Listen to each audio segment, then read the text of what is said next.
વાત પાઠવું છું અને અભિનંદન પણ પાઠવું છું. આ સ્કૂલની મુલાકાત હું અગાઉ આવીને રૂબરૂ પણ લઈ ગયો છું.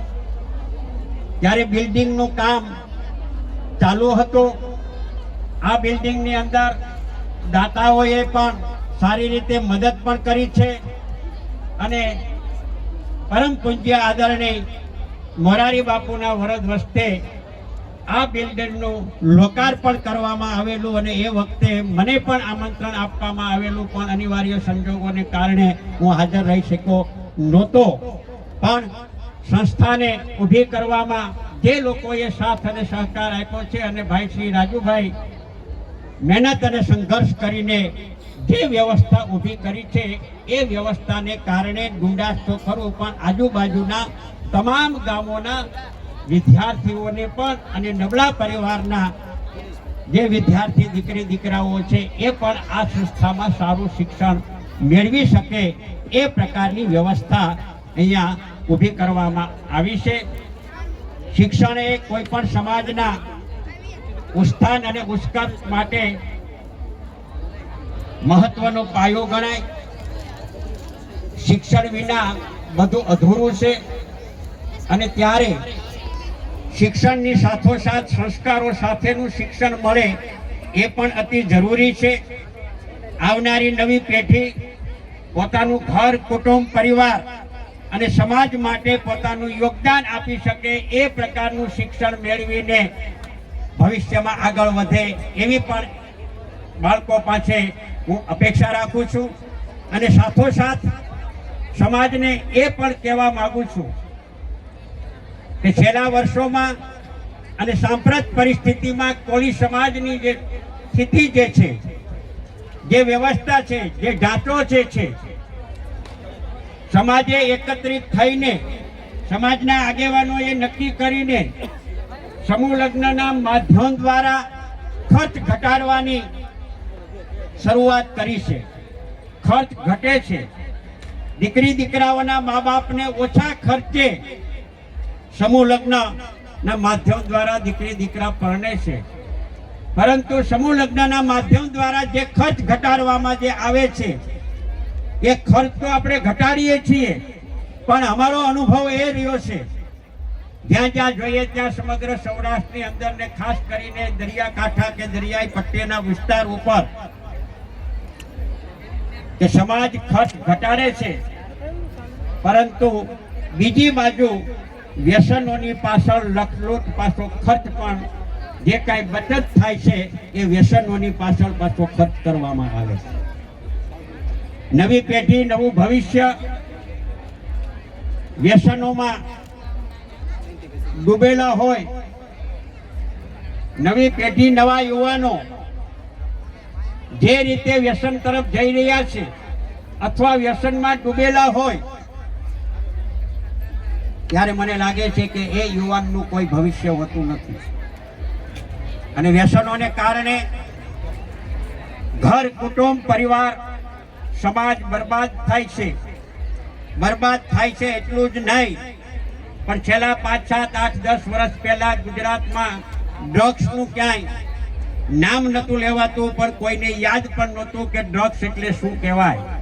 પહેલા 7, 8 વર્ષની અંદર સમગ્ર ગુજરાતમાં જે પ્રકારે ડ્રગ્સ અને એમાં ખાસ કરીને નવી પેઢી એટલે કે યુવાનો ડ્રગ્સના જે રવાડે ચડ્યા છે, યુવાનો જે પ્રકારે દારૂના રવાડે ચડ્યા છે, યુવાનો જે પ્રકારે તમાકુના વ્યસનના રવાડે જે પ્રકારે ચડ્યા છે કે માવાને કારણે માવાના રવાડે જે ચડ્યા છે, એના કારણે કેન્સરના બીમારીના દર્દીઓની સંખ્યા પણ વધુ દિન પ્રતિદિન વધતી જાય છે. યુવાનો પોતાની જિંદગી બરબાદ કરે છે. એટલું બરબાદ થાય છે એટલું જ નહીં, પણ નાની ઉંમરની બહેનો વિધવા થાય છે. વિધવા થવાની સંખ્યા પણ દિન પ્રતિદિન વધતી જાય છે. જે મા બાપ પોતાની દીકરી દીકરાને હોશે કોશે પરણાવીને સાસરે દીકરીને મોકલે, એક દીકરી એક બાળકની માતા બને, એ દીકરી 2 બાળકની માતા બને, 28 વર્ષ કે 30 વર્ષની ઉંમરમાં એની વિધવા થવાનું આવે, ત્યારે આપણે કલ્પના કરવાની રહી કે એ ઘરની માનસિક સ્થિતિ અથવા એ ઘરની પરિસ્થિતિ કેવી હોય છે. અને એના જો કોઈ કારણોમાં જો કાંઈ હોય તો એ આ વ્યસનો છે. અને જે સમાજ વ્યસનોમાં ડૂબેલો હોય અને વ્યસનોની સાથે સાથે ધાર્મિક અંધશ્રદ્ધાની માં પણ જે સમાજ ડૂબેલો હોય એ સમાજનું ભવિષ્ય ક્યારેય પણ સારું અથવા ઉજળું ભવિષ્ય બને એવી અપેક્ષા આપણે ક્યારેય રાખી ના શકીએ.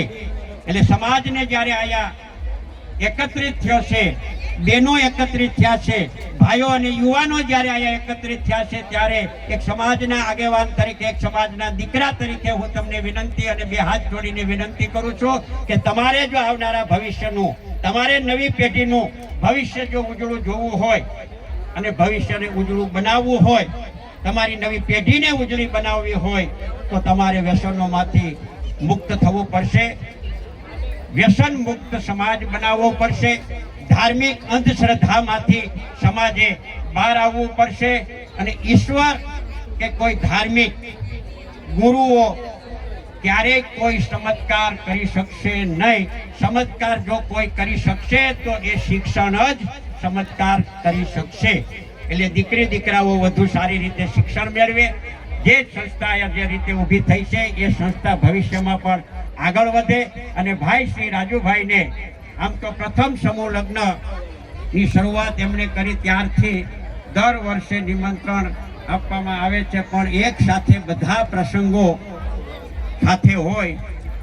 અમારે ત્યાં પણ સ્થાનિક સમૂહ લગ્ન હોય તો સ્વાભાવિક છે કે ત્યાં હાજરી આપવી પડે, પણ આજે એવું થયું કે ઘણા વખતથી, એટલે કે 8 વર્ષથી 7 વર્ષથી આવી શક્યો નથી, એટલે ગઈકાલથી જ નક્કી કર્યું હતું કે આજે 8મા સમૂહ લગ્નમાં આ ડુંડાસ ખાતે ભાગ લેવો છે અને એ ભાગ લેવાના ભાગ તરીકે આજે તમારી વચ્ચે અહીંયા આવ્યો.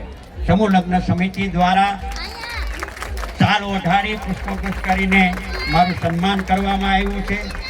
તમને આમ તો મારે કહેવું હોય તો ભાઈ શ્રી રાજુભાઈ બારૈયા પરિવાર એ પણ મારા એક પરિવારનો અંગ જ છે, એમ કહું તો પણ ખોટું નથી. હું પણ એ જ પરિવારના સભ્ય તરીકે આજે હું તમારી વચ્ચે હાજરી આપવા આવ્યો છું.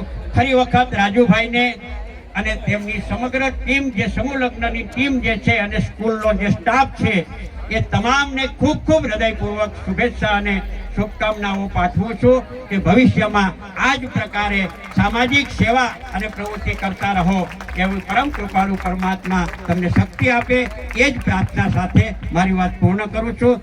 જય હિન્દ, જય ભારત, જય કોળી સમાજ. હું આપ સૌની રજા લઈને હું નીકળું છું, કારણ કે મારે અન્ય કાર્યક્રમોમાં જવાનું હોવાથી. Thank you. આભાર.